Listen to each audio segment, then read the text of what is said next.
Za 7 horami, za 7 riekami sa vo veľkom zámku narodilo dievčatko s krásnymi čiernymi vlasmi a pleťou bielou ako sneh. Preto ju všetci volali Snehulienka.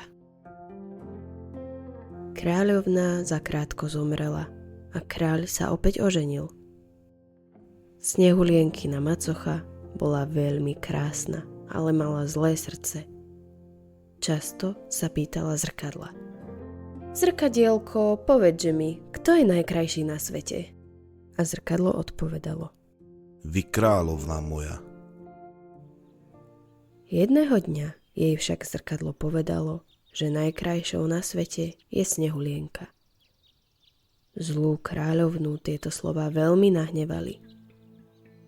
Zavolala stráž a prikázala mu, aby Snehulienku odviedol hlboko, hlboko do lesa a priniesol jej srdce. Keď to počul, čo od neho kráľovná žiada, padol na kolená a pokorne ju prosil o zmilovanie pre úbohú dievčinu. Kráľovná však nechcela o tom ani počuť. Povedala poľovníkovi, že ak hneď nesplní jej príkaz, zahynie on. Nuž, vybral sa do lesa aj so Snehulienkou. Zúfalý muž nedokázal vykonať krutý príkaz zlej kráľovnej. Zľutoval sa nad nevinnou dievčinou a daroval jej život. Snehulienka mu musela sľúbiť, že sa do zámku už nikdy nevráti. Noc strávila Snehulienka v lese. Plakala od zúfalstva a hrôzy. Veľmi sa bála, no nakoniec sa jej podarilo zaspať. Nad ránom sa vybrala ďalej. Uvidela na poľane malú chalúbku.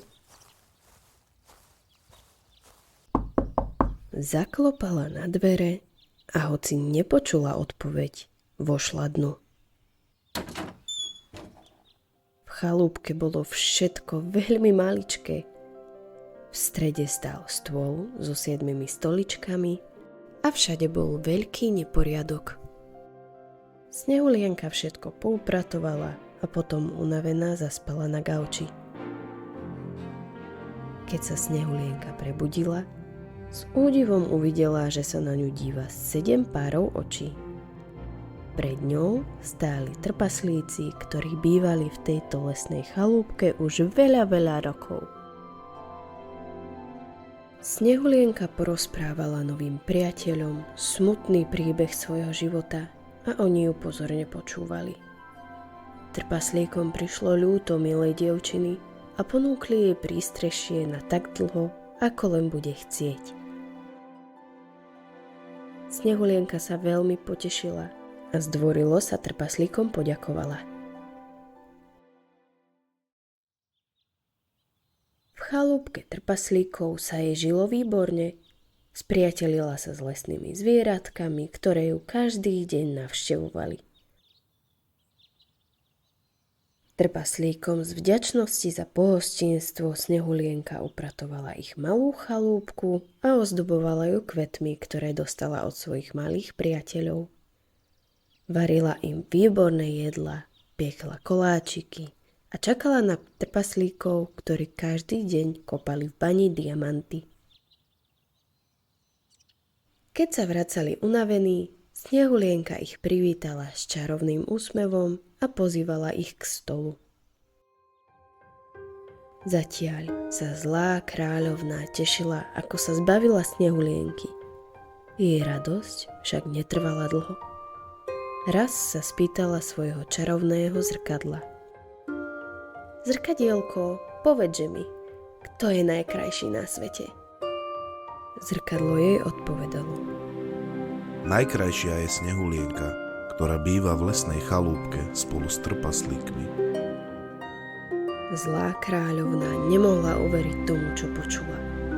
Ale keď uvidela v zrkadle usmiatú tvár Snehulienky, veľmi sa rozúrila. S krikom a nadávkami otvorila svoju čarodejnícku knihu. Pomocou kúziel prichystala otrávené jablko, ktorým chcela zabiť Snehulienku.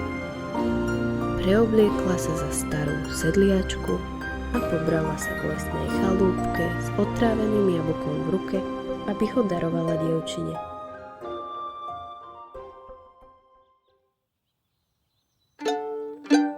V diaľke uvidela chalúbku, podišla bližšie a zaklopala na dvere.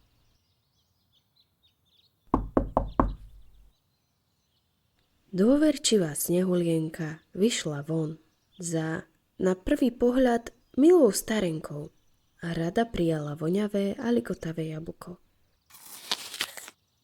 Ale len, čo z neho kúsok odhryzla, spadla na zem ako bez života.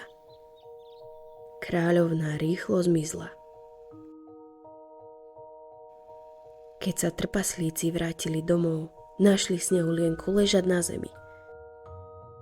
Dlho plakali, lebo si mysleli, že Snehulienka už nežije.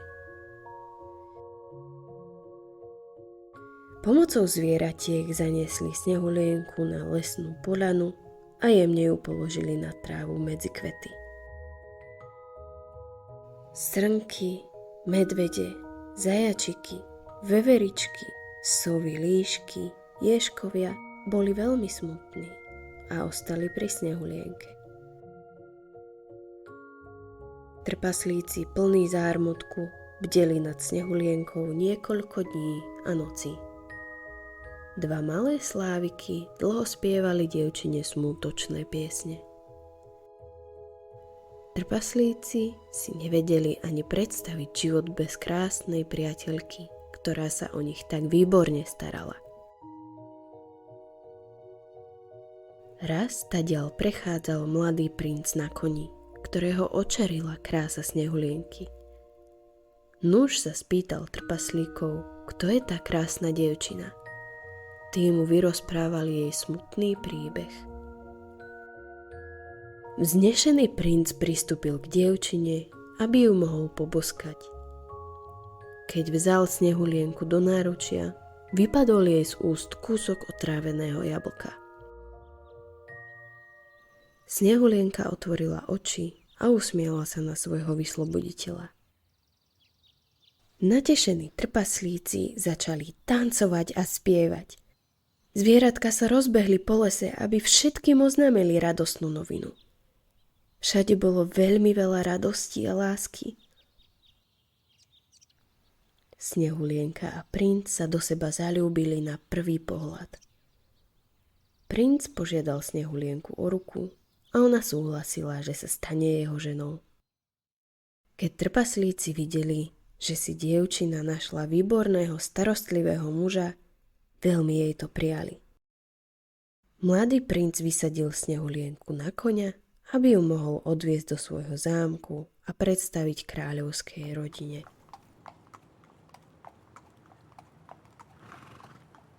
Trpaslíci sa ešte dlho dívali za odchádzajúcim párom a potom sa ochotne pobrali do bane, aby sa s radosťou pustili do práce. Onedlho sa konala na zámku veľká svadba, na ktorej boli všetci malí Snehulienkini priatelia.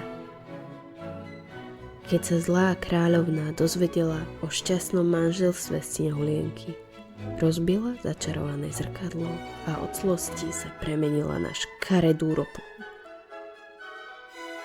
Snehulienka a princ žili v pokoji a hlavne šťastne. Trpaslíci ich často navštevovali, aby si zaspomínali na milé chvíle, ktoré strávili spolu so Snehulienkou v lesnej chalúbke.